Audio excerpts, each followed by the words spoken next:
Monseigneur Cléda, bonjour. Avez-vous pu procéder ce lundi à l'identification du corps de Monseigneur Bala? Oui, ce que nous venons de faire. C'est bien lui, il n'y a pas de souci à ce niveau. Pour le moment, nous avons laissé le corps à l'hôpital général de Yaoundé, dans cette morgue, pour attendre le jour fixé pour l'inhumer. Pourquoi les obsèques n'auront pas lieu avant le début du mois d'août? Pour le moment, nous voulons quand même prendre certaines dispositions parce que jusqu'à présent, il faut dire que nous ne sommes pas satisfaits du résultat. Le résultat nous a jamais encore rien dit. Il y avait cette déclaration-là disant que Monseigneur serait mort par noyade. Probable, mais cela ne nous convainc pas. Alors, nous aussi maintenant, nous allons nous constituer partie civile pour que l'enquête se poursuive. Vous avez déjà déposé plainte? On va le faire. On va porter plainte. Ça ne tardera pas à venir. C'est question de quelques jours. Qu'est-ce qui fait que vous n'êtes pas encore prêt? Il faut tout simplement maintenant que nous nous adressons, n'est-ce pas, à des avocats qui sont prêts à suivre l'affaire. Nous avons déjà des noms en vue, mais pour le moment, nous n'avons pas encore réussi à concrétiser cela. Dans votre communiqué publié ce lundi, vous dites être toujours à la recherche de la vérité. Donc cette vérité, pour vous, n'est en tout cas pas celle annoncée par le procureur? Non, pas du tout. Voilà pourquoi nous venons de réaffirmer que voilà, nous continuons à prier, à tout faire pour que, n'est-ce pas, la vérité se manifeste sur cette mort-là. Sur quels éléments vous vous appuyez pour déposer plainte? Sur des constatations que vous avez pu faire vous-même sur le corps de Monseigneur Bala? Oui, parce que quel que soit le cas, il n'est pas possible que l'évêque ait abandonné son domicile, puis après, pour aller se jeter dans l'eau. Non, cette aide n'est pas possible. Selon ce qu'on voit sur le corps, s'il est parti se jeter dans l'eau, il y aurait quand même de l'eau dans le corps, dans l'estomac. Or qu'il n'y a rien. On ne se noie pas sans boire de l'eau. Est-ce que vous avez pu constater des sévices sur le corps?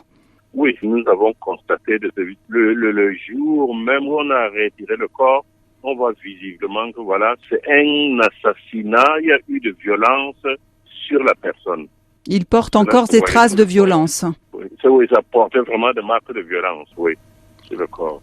Et comment vous expliquez que le procureur n'ait pas évoqué la thèse de l'assassinat, alors, dans ce cas? Nous, on ne sait pas sur quoi il s'est basé. Ça, c'est lui qui peut répondre à cette question. Vous avez l'impression que le procureur a subi des pressions? Je ne sais pas pourquoi il a écrit cela. Est-ce que c'est lui qui a rédigé vraiment le texte ou pas? Parce que quand on lit le texte, c'est quand même par le style, par tout ce qui se dit, ce n'est pas... On se pose la question comment il a pu écrire ce texte-là, en tout cas. Dans la forme ou dans le fond, dans ce qu'il contient? Mais dans le deux, surtout dans le fond même. Parce que ce qui nous surprend, ce n'est pas le premier, c'est le deuxième évêque assassiné au Cameroun. Et dans le premier cas, on n'a jamais eu la vérité. Alors au moins, nous on dit cette fois-ci, nous attendons qu'ils poussent les recherches plus loin. C'est sûr qu'il y a eu quelque chose. Vous sous-entendez qu'il n'y a pas de volonté réelle de faire la lumière sur ces assassinats et notamment sur la mort de Monseigneur Bala, même au plus haut niveau?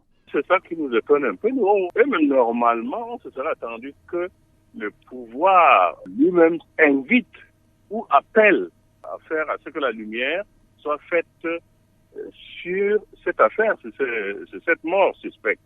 C'est plutôt surprenant. Ah ouais, pour un pays de droit. Nous ne serions pas attendus à cela. En fait, vous vous étonnez du silence du pouvoir. Du silence, ça nous étonne, beaucoup même. Pour nous, la thèse de la noyade n'est pas la vérité. Nous voulons, n'est-ce pas, que les coupables soient identifiés, qu'ils soient arrêtés et jugés selon la justice. On a parlé de dissensions au sein de l'Église sur ce dossier, avec deux camps, dont l'un qui était plutôt sur la thèse de la noyade et l'autre sur celle de l'assassinat. Qu'en est-il à l'heure qu'il est aujourd'hui? Non, mais ça, c'est ce que les gens disent. Nous sommes tous ensemble, nous les évêques du Cameroun, concernant ce dossier. Moi qui suis président, j'ai convoqué une assemblée extraordinaire. Tous les évêques étaient là. Nous nous sommes prononcés. Personne ne s'est opposé au sein de la conférence épiscopale au dépôt d'une plainte?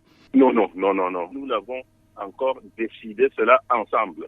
Monseigneur Cléda, merci beaucoup. Merci.